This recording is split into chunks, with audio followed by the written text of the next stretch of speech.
CM today. నేను మీ మధు. అయితే గత కొద్ది రోజులుగా పార్లమెంట్ సమావేశాలు అయితే జరుగుతున్నాయి. సో ఈ సమావేశాలకు జగన్మోహన్ రెడ్డి హాజరవుతారా లేదా అని అందరూ ఉత్కంఠగా ఎదురు చూస్తున్నారు. కానీ పరిస్థితులు చూస్తుంటే జగన్మోహన్ రెడ్డి మాత్రం హాజరయ్యే విధంగా అయితే కనపడడం లేదు.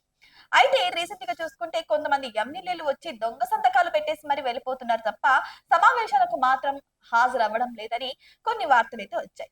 మరి ఇదంతా పక్కన పెట్టేస్తే రీసెంట్ గా ఎమ్మెల్యేలతో, ఎంపీలతో, ఎమ్మెల్సీలతో జగన్మోహన్ రెడ్డి మొన్న భేటీ అయిన విషయం కూడా అందరికి తెలిసిందే. అయితే ఈ భేటీలో కూడా జగన్మోహన్ రెడ్డి కొన్ని ప్రస్తావనలు తీసుకొచ్చారు. మీరు వెళ్తే వెళ్ళండి, మీకు తోడుగా అయితే నేను పెద్దిరెడ్డి రామచంద్రారెడ్డి అయితే పంపిస్తాను మీ వెంట. సో మీరైతే ఆయన పర్యవేక్షణలో వెళ్ళొచ్చు అని చెప్పారు. కానీ అసలైన వ్యక్తి ఇక్కడ మొగ్గు చూపడం లేదని తెలుస్తుంది. అయితే వెళ్ళకపోతే మనం అందరం కూడా మూకుమ్మడిగా రాజీనామా చేసేద్దాం. వాళ్ళెవరో మన మీద వేటేయడం ఏంటి, వాళ్ళెవరో మనల్ని పదవుల నుంచి తీసేయడం ఏంటి, వాళ్ళెవరో మన జీత బచ్చాల గురించి మాట్లాడడం ఏంటి, మనమే రాజీనామా చేసేస్తే ఉప ఎన్నికలకు వెళ్తాం, మళ్ళీ ప్రజలు మనల్ని గెలిపించుకుంటారు అన్న రీతిలో అయితే మాట్లాడేశారు.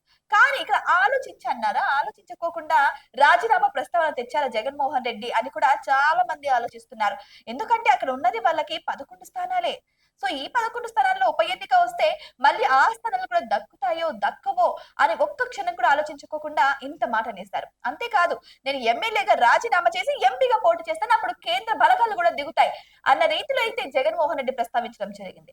సో ఇదంతా పక్కన పెట్టేస్తే ఇప్పుడు మళ్ళీ కూడా సమావేశాలు జరగబోతున్నట్టు తెలుస్తుంది. అసలు ఏంటి ఏమనేది ఒకసారి మనం చూద్దాం. అయితే రీసెంట్ గా నిన్నటి నుంచే జిఎస్టి అమలు కూడా కాబోతుంది. అది బీజేపీ పెద్దలు, అదే ప్రధానమంత్రి నరేంద్ర మోడీ, అంతేకాకుండా ఆర్థిక శాఖ మంత్రి నిర్మలా సీతారామన్ ఇద్దరి అధ్యక్షతన అయితే ఈ యొక్క జిఎస్టి సవరణ అయితే జరగడం జరిగింది. దీని గురించి కూడా జగన్మోహన్ రెడ్డి రియాక్ట్ అయ్యారు. అసలు నిజం చెప్పాలంటే జగన్మోహన్ రెడ్డి దీని గురించి రియాక్ట్ అవ్వాల్సిన అవసరం కూడా లేదు. బికాస్ ఎందుకంటే బీజేపీ ఆల్రెడీ ఇక్కడ కూటమిగా ఉంది. ఆంధ్రప్రదేశ్ లో కూటమిగా ఉన్న బీజేపీకి ఈయన ఎందుకు మద్దతు పలుకుతున్నారు అంటే కొన్ని మాటలు చూస్తుంటే బీజేపీకి ఈయన ఎక్కువగా మద్దతు ఇస్తున్నట్టు తెలుస్తుంది. ఇంతకు ముందు కూడా ఉపరాష్ట్రపతి ఎన్నిక విషయంలో కూడా కూటమినే ఈయన ఖరారు చేసినట్టు, అంటే అభ్యర్థించినట్టు తెలుస్తుంది. కూటమి ఉపరాష్ట్రపతికి ఈయన ఓటు వేసినట్టు కూడా తెలుస్తుంది. సో ఈ విధంగా చూసుకుంటే షర్మిల కొన్ని వ్యాఖ్యలు చేశారు. ఏంటంటే ప్రధాని నరేంద్ర మోడీకి ఈయన దత్తపుత్రుడు అని. సో ఆ మాటలు కూడా ఇప్పుడు నిజమే అనిపిస్తున్నాయి ఈయన మాట్లాడిన కొన్ని మాటలు అయితే. సో ఇప్పుడు మనం ఒకసారి డీటెయిల్ గా చూద్దాం అసలు ఏం జరిగింది అనేది. జిఎస్టి సంస్కరణలు విప్లవాత్మక మార్పు జగన్. జిఎస్టి 2.0 సంస్కరణలను సరళమైన పన్ను వ్యవస్థగా విప్లవాత్మకమైన మార్పుగా వైసీపీ అధ్యక్షుడు జగన్ అభివర్ణించారు. వస్తు సేవలు పన్నుల సరళీకృత విధానం ప్రజలకు ఎంతో మేలు చేస్తాయని, జిఎస్టి స్లాబ్ల సవరణతో ప్రజలకు మేలు కలుగుతుందని ఎక్స్ లో పేర్కొన్నారు. ఈ ట్వీట్ పై రాష్ట్ర కాంగ్రెస్ ఇన్ఛార్జ్ మణిక్కం ఠాగూర్ తీవ్రంగా స్పందించారు. అయితే ఇన్నాళ్లుగా మోదీ నేతృత్వంలోని ఎన్డీఏ ప్రభుత్వం జిఎస్టి స్లాబ్లను పెంచేసి జనాలను దోచుకున్న విషయంపై ఎందుకు మాట్లాడలేదని జగన్ ను ఎక్స్ వేదికగా నిలదీశారు. ప్రజలపై మోదీ మోయలేనంత భారాలను వేస్తుంటే ఎందుకు నిలదీయలేదని ప్రశ్నించారు. కేసులకు భయపడే ఆయన్ను విమర్శించేందుకు జగన్ భయపడుతున్నారని పేర్కొన్నారు. సో ఈ విధంగా చూసుకుంటే జగన్ మోహన్ రెడ్డి ఇక్కడ జిఎస్టి యొక్క తగ్గింపు గురించి రియాక్ట్ అయ్యారే తప్ప అంతకు ముందు జిఎస్టి భారం ఎక్కువగా ప్రజల మీద పడింది. చాలా ప్రజలు కూడా సతమతం అయిపోయారు ఈ రేట్ల వల్ల, ఈ పెరుగుదల వల్ల. సో అప్పుడెందుకు మీరు స్పందించలేదు? జిఎస్టి అమలు చేసినప్పుడు స్పందించిన జగన్మోహన్ రెడ్డి ఇప్పుడు జిఎస్టి తగ్గించగానే ఎందుకు స్పందిస్తున్నారు? నిజంగానే మీరు ఇక్కడ బీజేపీని సపోర్ట్ చేస్తున్నారా? అంటే అక్కడ కూటమిగా ఉంది, మీకు అది ఆపోజిషన్ కదా, సో మీరు నిజంగానే సపోర్ట్ చేస్తున్నారా అన్న రీతిలో అయితే ఇక్కడ కాంగ్రెస్ రాష్ట్ర కార్యదర్శి అయినటువంటి మణిక్కం ఠాగూర్ అయితే స్పందించారు. రాష్ట్ర కాంగ్రెస్ ఇన్ఛార్జ్ మణిక్కం ఠాగూర్.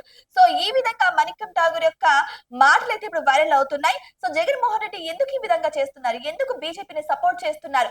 ఇదొక్క విషయంలోనే కాదు, ప్రతి విషయంలో కూడా బీజేపీని సపోర్ట్ చేస్తూనే వస్తున్నారు. కానీ ఇక్కడ కూటమిగా ఏర్పడి ఆయనకి అపోజిషన్ అయినప్పుడు ఎందుకు సపోర్ట్ చేయాలి అనేసి కొంతమంది మాటలు మాట్లాడుతున్నారు. సో ఎప్పుడైతే కూటమి ప్రభుత్వం ఆంధ్రప్రదేశ్ లో నెగ్గిందో అప్పటి నుంచి జగన్మోహన్ రెడ్డి తాడేపల్లి ప్యాలెస్ కి మాత్రమే పరిమితం అయిపోయారు. ఇప్పుడు ఏ మీటింగ్లు జరగాలన్నా సరే, ఏమైనా అభ్యర్థులు కలవాలన్నా సరే అందరూ కూడా తాడేపల్లి ప్యాలెస్ కి వస్తున్నారు తప్ప జగన్మోహన్ రెడ్డి మాత్రం బయటకు రావడం లేదు. సో ఇది కూడా ఒకసారి చూద్దాం. రేపు వైసీపీ సమన్వయకర్తలతో జగన్ భేటీ. మాజీ సీఎం జగన్ వైసీపీ సమన్వయకర్తలతో సమావేశం కానున్నారు. ప్రభుత్వానికి వ్యతిరేకంగా పోరాటాలను ఉధృతం చేసే ఉద్దేశంతో బుధవారం మధ్యాహ్నం తాడేపల్లి ప్యాలెస్ లో ఏర్పాటు చేసిన ఈ భేటీకి 175 అసెంబ్లీ, 25 లోక్సభ స్థానాల సమన్వయకర్తలు హాజరవుతారు. ఎమ్మెల్యేలు, ఎంపీలు, ఎమ్మెల్సీలు కూడా రావాలని జగన్ ఆదేశించడం జరిగింది. సో ఈ విధంగా చూసుకుంటే జగన్ సమన్వయకర్తలతో భేటీ అయితే కానున్నట్టు తెలుస్తుంది.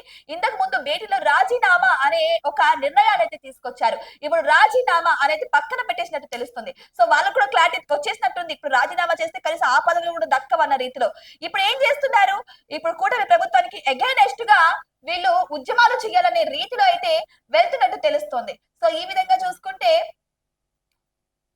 వ్యతిరేకంగా ఉద్యమాలు చేస్తూ ప్రజల్లో వెళ్ళాలని చూస్తున్నారే తప్ప ప్రజలకు ఏం కావాలని మాత్రం వీళ్ళు అర్థం చేసుకోవట్లేదని కూడా ప్రజలు అంటున్నారు. సో ఈ విధంగా కొన్ని పిచ్చి పిచ్చి సలహాలతో, కొన్ని పిచ్చి పిచ్చి నిర్ణయాలతోనే వైసీపీ పార్టీని భ్రష్టు పట్టిస్తున్నారు జగన్మోహన్ రెడ్డి అని కొంతమంది రాజకీయ విశ్లేషకులు కూడా దూషిస్తున్నారు. సో ఏదైనా సరే జగన్మోహన్ రెడ్డి తీసుకుంటున్నటువంటి ఈ ఆలోచించిన నిర్ణయాల వల్ల పార్టీకి దెబ్బే కాదు, పార్టీని నమ్ముకుని ఉన్నటువంటి కార్యకర్తలకు కావచ్చు, ఎమ్మెల్యేలకు కావచ్చు, ఎమ్మెల్సీలకు కావచ్చు, ఎంపీలకు కావచ్చు, వీళ్ళందరికీ కూడా నిజంగానే ఒక దెబ్బలాగా అయితే మనకు అందరికీ కనిపిస్తుంది. సో వెయిట్ చేసి చూద్దాం రేపు జరగబోయేటువంటి ఈ సమన్వయ సమావేశంలో మళ్ళీ ఇంకే నిర్ణయాలు తీసుకుంటారో అనేది. మరి రాజీనామా నిర్ణయం అయితే ఇప్పుడు పక్కకు పెట్టేసినట్టే తెలుస్తుంది. మరి ఇప్పుడు నెక్స్ట్ ఇక సమావేశాలకి హాజరవుతారా లేదా దీని గురించి చర్చిస్తారా అనేది కూడా వెయిట్ చేసి చూద్దాం. మరి ఉద్యమాలు అంటున్నారు, ఏ రీతిన ఉద్యమాలను వీళ్ళు స్టార్ట్ చేస్తారనేది కూడా మనం కూడా వెయిట్ చేసి చూద్దాం. ఇవి వాటి అప్డేట్స్. మరిన్ని అప్డేట్స్ కోసం మా ఛానల్ ని సబ్స్క్రైబ్ చేసుకోండి.